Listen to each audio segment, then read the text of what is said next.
Magandang araw kaibigan! Tuloy po kayo sa Felicidad's Channel. Sa mga kwento ng buhay at pag-ibig na hinalukay sa natatagong baul ni Felicidad.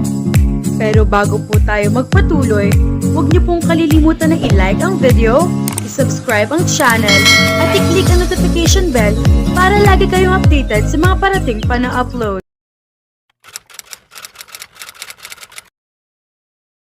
Ma, anong plano para sa party ng anniversary po ninyo ni Dad? Tanong ni Richilda, ang asawa ni Levi, panganay sa magkakapatid ng Olivar. Lahat ng nasa hapag ay napatingin kay Richilda. Dumating kanina ang mga anak sa mag-asawang Rowena at Danilo, kasamang kani-kanilang asawa at mga anak. Si Arvin lang ang absent sa family reunion ng mga ito dahil nasa Kamantigi nga ito. Palibhasa ay silang lang mag-ina ang lumaking magkasama. Manghang-mangha si Orlin sa laki ng pamilya ni Richmond. First time niyang nakilala ang lahat ng miyembro ng pamilya Olivar. Tunay ang balita na lahat ng magkakapatid na Olivar ay pawang matatangkad at gwapo. Pero syempre, namumukod tangi para sa kanya si Richmond. Nabuhay ang bahay ng mag-asawa dahil sa ingay ng mga batang naglalaro. Madaling nakasundo ni Calix ang mga pinsan nito. Personal na nagluto si Rowena ng pagkain para sa buong pamilya. Halata ang sigla nito sa pagkakakumpleto ng pamilya nito. Dahil maliit lang ang dining area sa bahay, ay nauna nang kumain ng mga batang Olivar. Kasalo nila ni Richmond ang mga kapatid nito at ang mag-asawang Rowena at Danilo sa ikalawang batch ng mga kumakain. Itatanong ko kung ano ang plano na, kasi may idea pumasok sa utak ko. Well, wala man lang bang magtatanong kung anong naiisip ko? Untag ni Richilda sa mga kasalo nila sa hapag. Hello, Earth to Richilda. Hindi ka ba nakikinig sa sinabi ni Mommy kanina pa? There's going to be a party and celebration of their wedding anniversary. Natatawang sagot ni Caroline. Ang asawa naman ni Marco. Pasensya na kayo sa misis ko. Humina ng pandinig niya sa ingay ng mga kids namin sa bahay. Natatawang sabi ni Levi. 4 ang anak ng mga ito. 3 sunod-sunod na lalaki at babae naman ang bunso. At base sa nasaksihan ni Orlin kanina, sa sakukulit ng mga ito, hindi malayong totoo nga ang sinabi ng mga ni Levi. Kaagad naman pinandilitan ni Richilda ang esposo. Tama bang ilaglag mo ko sa harap ng buong Oliver family? Librado. Patay ka na sa commander mo, Levi. Sa guest room ka matutulog mamaya. Tudyo ni Marco sa kapatid. Nagtawanan ng lahat ng nasa hapag maliban kay Richilda. Sige na iha, sabihin mo na kung anong nasa isip mo, sabi ni Rowena. Ayoko na mami, nang wala na ako sa mood. Nakasimangot na sagot ni Richilda. Her eyes were sparkling though.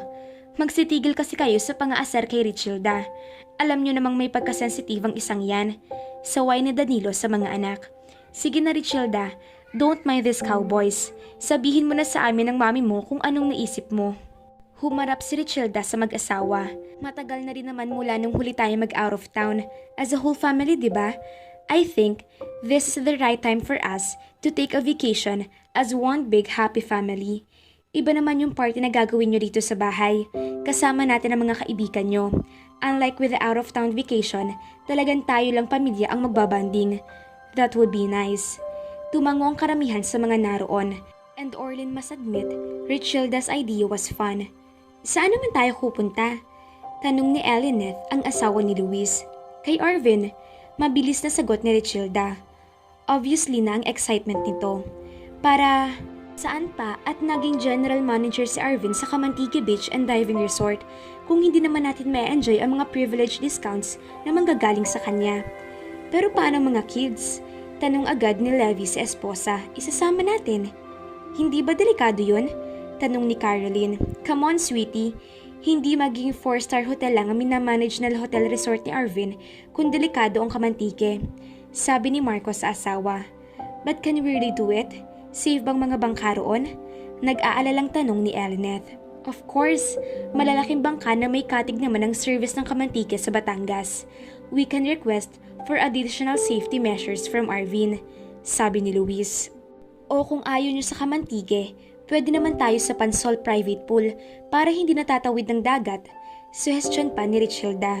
Magtatampo si Arvin kapag nag-beach tayo sa ibang resort, sabi ni Rowena. So, it's Kamantike then? Nakangising tanong ni Richilda. Pumalakpak ito nang halos sabay-sabay na tumango ang lahat. Ikaw talaga, sweetheart. Lagi ka nalang pinagbibigyan ng mga kapritsyo mo. Pumalatak na sabi ni Levi. Nakangisim binilatan ni Richilda ang asawa, na puno ng masiyang kwentuhan ng hapag, and Orlin could not help herself but admire the harmonious relationship among the whole Olivar family. Ang sarap sigurong maging opisyal na membro niyon. Binuksan ni Orlin ang pinto ng kwarto niya nang marinig ang mihinang katok. Bakit nandito ka? Nakakunot noong tanong ni Richmond sa kanya. Nahihiya ako sa pamilya mo. Pag-amin niya, bumuntong hininga ito. Mabait naman ang buong pamilya namin, Orlin.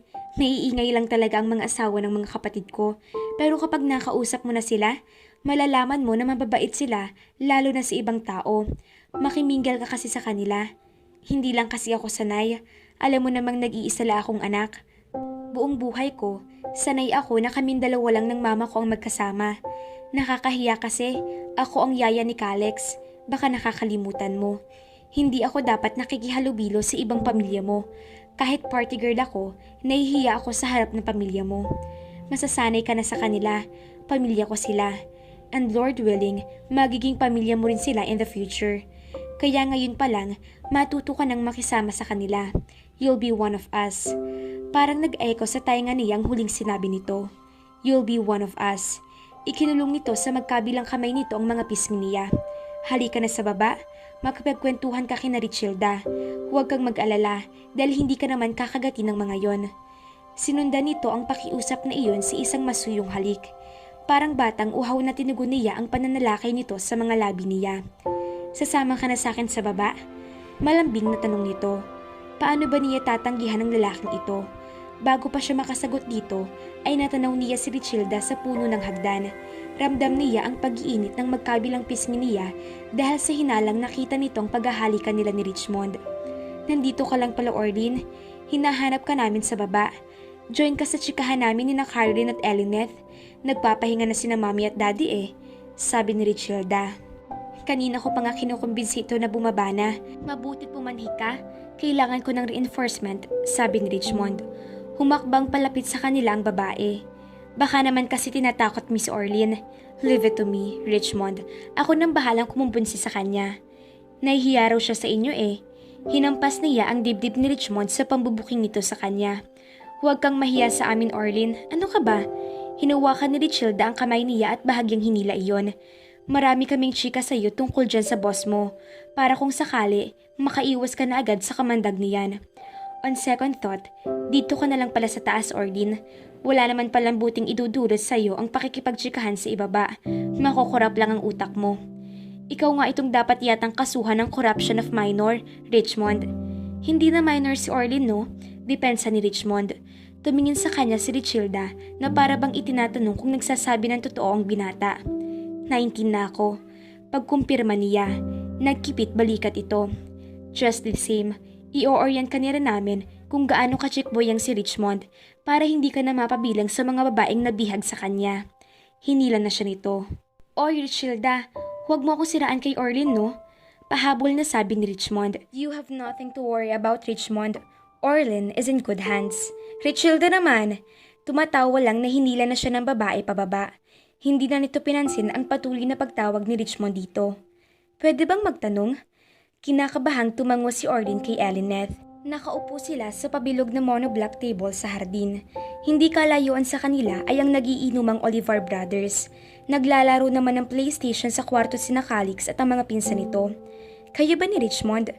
Diyos ko, Caroline, akala ko ba dahan-dahanin natin ang pagtatanong kay Orlin para hindi siya mabigla? Iyan ba ang sinasabi mong dahan-dahan? Sabi ni Richilda. Paano bang dahan-dahan pang gusto nyo? Diretsong tanong na para diretsong sagutin ang makuha natin. Naku, pasensya ka na, Orlin. Curious lang kasi kami talaga kung mag-ano ba kayo ni Rich. Pero pwede mo namang hindi sagutin ang tanong ni Caroline kung hindi ka komportable, sabi ni Elineth. Pero mas okay kung sasagutin mo na ang tanong ko para hindi na kami mag-speculate kung ano ba talaga ang risk score sa pag-ita ninyo ni Richmond. Hirit pa ni Caroline. Nakita niyang sabay na tinampal ni Richilda at Elineth ang braso ni Caroline na ikinapiksi ng huli. Hay nako, wag na kasi tayo magkunwari na hindi tayo mga chismosa. Bumaling sa kanya si Caroline. So ano nga bang score sa inyo ni Richmond? Kayo ba talaga? Naasiwang ngumiti siya. Ano ba sa palagay nyo? Ang hinala naming tatlo, kayo na. Ang hindi lang namin lubos maisip kung bakit nagpapanggap ka pang yaya lang ni Calix. Never naman nakialam sina mommy at daddy sa love life ng mga anak nila. So, anong ikinatatakot niyong lumantad? Sinigundahan ni Elinette ang lintanya ni Caroline.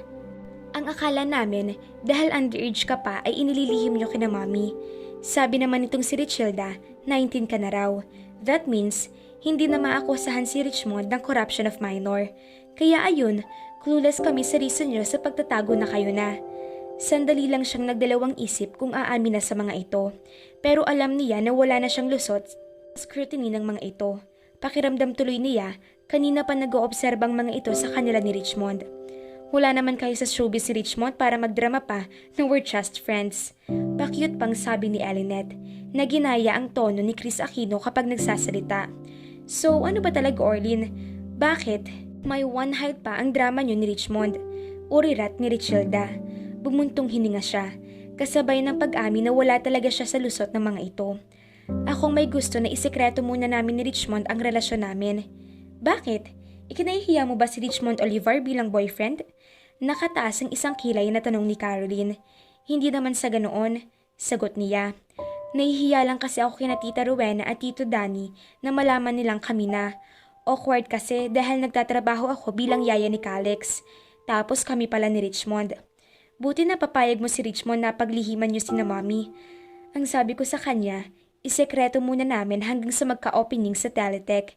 Nag-apply kasi akong call center agent doon bago pa kami magkakilala.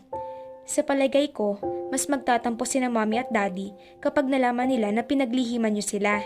Sabi ni Caroline. Oo nga, pagsigunda ni Elinette. Pareho namang understanding sina mommy at daddy, so walang problema sa kanila kung kayo ni Richmond habang nag-work ka bilang yaya ni Calix. Hindi naman makikita ng utak nila no? I should know, dahil buong buhay ko, kilalang kilala ko na sila. Ani Richilda. Unless, may ginagawa kayong milagro ni Richmond dito sa bahay nila kaya inililihim niyo kina mommy at daddy ang relasyon niyo. Caroline! Nagpalipat-lipat ang mga mata ni Caroline sa dalawang bilas. Oh, bakit na naman? Ang takles mo talagang bruha ka. Naiiling na sagot ni Richilda. Wala kaming ginagawang milagro ni Richmond dito. Aniya.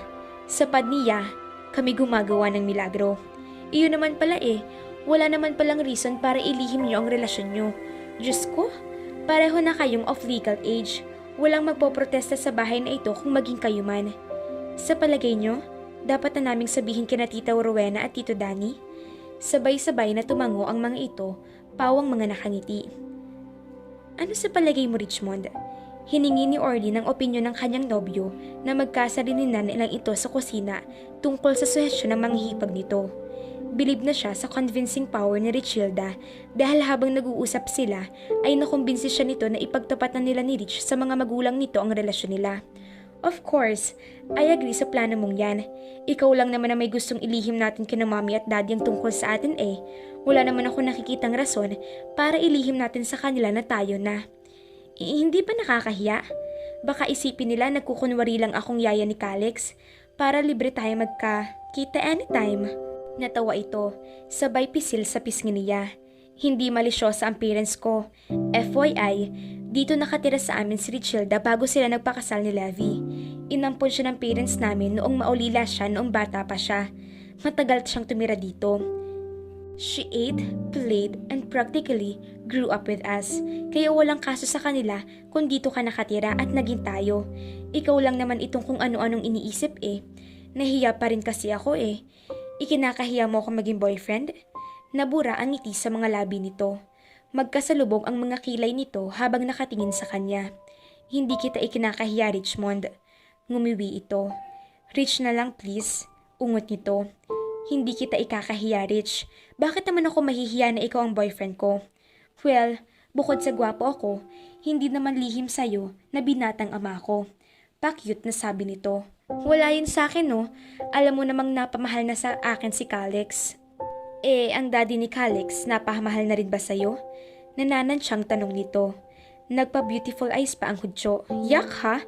Ang arte mo. Hindi pa ba obvious? Hindi pa masyado sagot nito. Hinapit siya nito sa baywang niya. Indulge me, Orlean. Say that you love me. I love you, Richmond Olivar. Puno ng kumbiksyong sagot niya. Satisfied? May kulang pa. Ano pang... Sinakop ng mga labi nito ang bibig niya, kaya natigil ang pagtatanong niya. They indulged themselves into an explosive kiss. Kung hindi pa siguro sila nakarinig ng pagtikim, ay hindi pa sila maghihiwalay. Ang iiling-iling na si Richilda ang nakita niya sa bungad ng kusina. Pasalamat kayo at hindi si Mami. Nakakita sa inyo. Kung siyang nakahuli sa pag-exchange nyo ng saliva, ewan ko lang kung anong magiging reaksyon niya. Namula yata pati ang talampakan niya sa pagkakahuli nito sa kanila ni Rich. Agad naman siyang inakbayan ng binata. Pinisil pa nito ang balikat niya dahil nasensiguro nito ang discomfort niya. Sasabihin na namin kina Mommy at Daddy mamayang dinner ang tungkol sa amin ni Orlean na Richilda. Kung pwede lang, huwag mo kaming uunahan, okay? Lumiwanag ang mukha nito. Sabay palakpak sa tuwa. Talaga? Sasabihin niyo kina Mommy at Daddy? Oo. Pagkumpirma niya. Well, good luck mamaya. Don't worry, Orlean. Wala kang magiging problema kina Mommy at Daddy. I'm sure they will understand. Sana nga. Kinakabahan pa rin siya kung ano magiging reaksyon ng dalawang matanda. Susme, huwag ka nang magduda. May stress ka lang sa kaka-worry na walang basihan. Mababait ang mga biyanan natin. Take it from me. Ngumiti na lang siya sa reassurance nito. Parang may mga naghahabulang daga sa loob ng sikmura ni Orlean kaya hindi siya makagalaw sa pagkakaupo niya sa sofa. Kanina pa niya pilit na iniignora ang senyas ni Richilda sa kanya. Katatapos lang ng nilang mag-dinner. Nasa sala ang matatandang Olivar.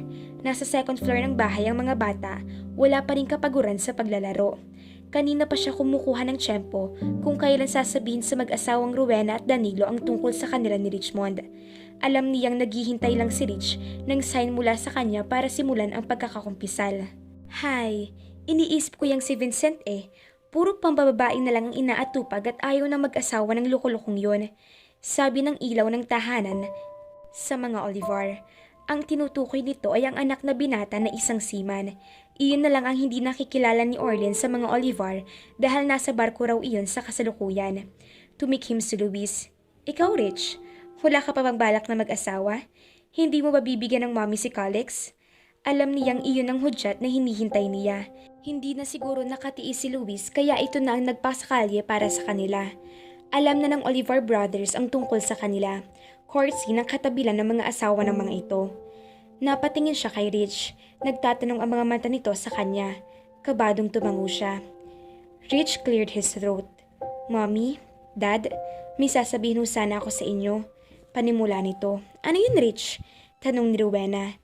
Tungkol ho sa amin. Hindi na nito natapos ang anumang sasabihin dahil inabala ito ng eskandalong tili ni Richilda. Rain! Tawag nito sa pangalan ng bunsong anak. Oh my gosh! Sabi ni Elineth. Kasunod niyon ang pagtayo ng mga lalaking Olivar. Isa-isa ang direksyong pinuntahan ng mga ito sa hagdan. Sa gitna ng pagkakagulo ay sakalang siya lumingon para tingnan kung ano nangyari.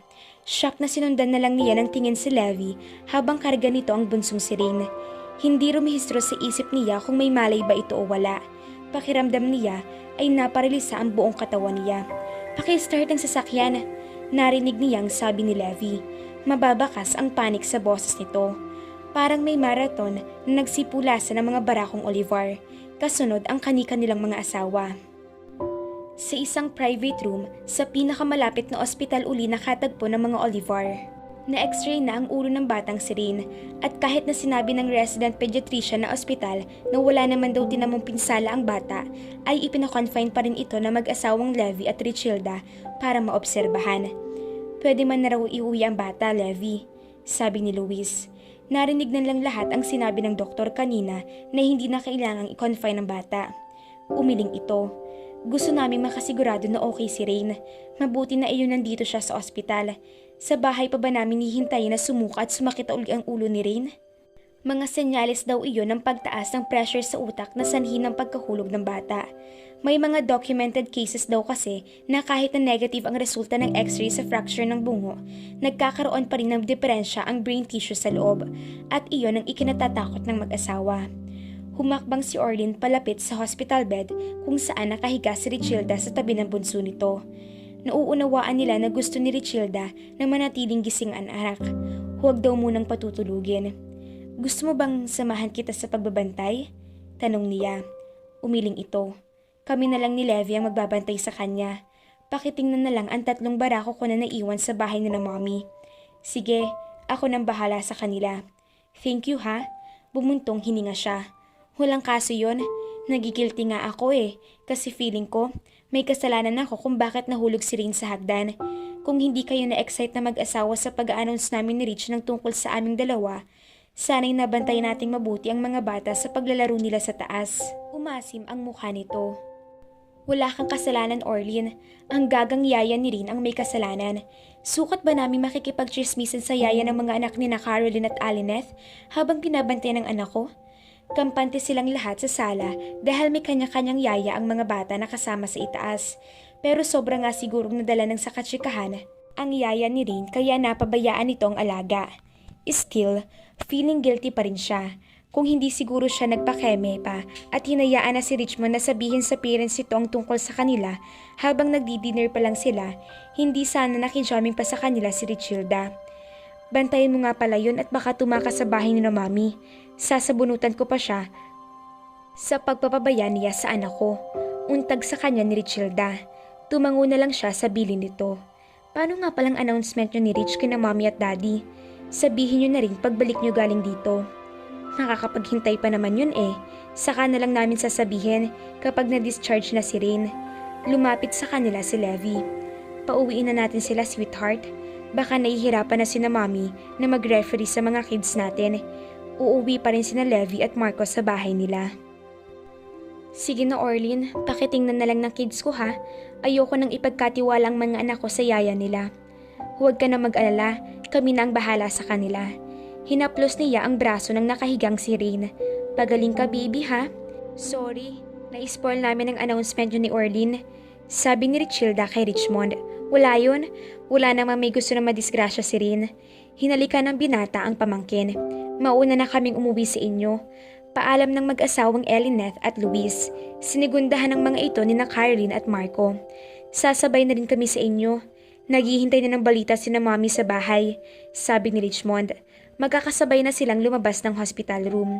Matuling lumipas ang 1 linggo. Nagdatingan na naman sa bahay ng matandang Olivar ang lahat ng kanyang mga anak kasama na muli ang kanya-kanyang pamilya. Tanging si Arvin at Vincent lamang ang hindi ulit nakarating. Siguro naman, matutuloy ng announcement ni Rich mamaya, Orlin. Tudyo ni Elineth sa kanya. Magkakatulong sila sa paghahain ng buffet lunch. Sa labas nila isinet up ang mga mesa at silya dahil feel nilang lahat na mag-outdoor dining. Selebrasyon iyon sa pagkakaligtas ni Rain sa pagkahulog nito sa hagdan. Kumbinsido sila na sinalo ng bata ng guardian angel ito kaya wala itong tinamong pinsala. Dapat lang, pagsigunda ni Caroline na inilapag ang steamed prawns na sa mesa. Nabitin tayong lahat last week kaya hindi na dapat maudlot ang announcement ngayon. May pressure ba ito? Natatawang sagot niya. Kapag hindi niyo pa sinabi kina mommy at daddy tungkol sa inyo ni Rich, kami na ni na Richilda ang magsasabi sa kanila mamaya. Ewan ko lang, kinkubion pa kayo nila after ng announcement namin. Babala ni Elineth. Napailing na lang siya sa pagbabanta nito. Alam niyang hindi sila pangungunahan ng mga ito, pero napag-usapan na nila ni Rich na itutuloy na ang naudlot na announcement nila nung 1 linggo. Ano ba talaga, Orlin? Sasabihin niyo na ba ni Rich mamaya? Pangungulit sa kanya ni Richilda. Oo. As much as she wanted to surprise them, mukhang walang balak na magsurpresa ang mga ito.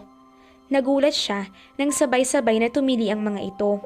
Umani tuloy sila ng sutsot na mga tanaway mula sa Oliver Brothers na nag-a-appetizer ng beer sa isang mesa. Napangiti na lang silang lahat sa kaingayan nila. Amen.